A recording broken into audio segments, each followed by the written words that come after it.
Now will you listen, verse 18. Then I said, I shall die in my nest, and I shall multiply my days as the sand. This man here said, why, I've got it made. I've got everything I want for retirement. I'm going to die in my nest, and I'll multiply my days as the sand. I'm going to live to a ripe old age. I tell you, he certainly thought he had it made. And now listen to him. He says, my root was spread out by the waters, and the dew lay all night upon my branch and my family tree. I tell you, it was outstanding. Verse 20, listen to him. My glory was fresh in me, and my bow was renewed in my hand. He had good health, and that's a wonderful asset. Now he goes on here, verse 21. Unto me men gave ear and waited and kept silence at my counsel. In other words, all the groups sought out his advice. They telephoned him before they'd make a decision because they said this man Job is outstanding. And not only that, after my words they spake not again, and my speech dropped upon me.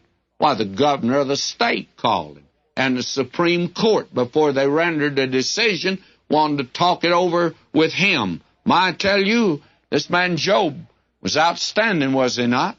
And he says here, verse 22, and my words they spake not again, and my speech dropped upon them. In other words, he didn't have to say it but one time. They were listening. Verse 23, and they waited for me as for the rain, and they opened their mouth wide as for the latter rain. In other words, they just would hang on every word that this man gave. And listen to him, verse 24. If I laughed on them, they believed it not, and the light of my countenance they cast not down. They just wanted to do him a favor. Everybody wanted to be in his good graces. And now he concludes all of this I talk. There's been a whole lot of I here.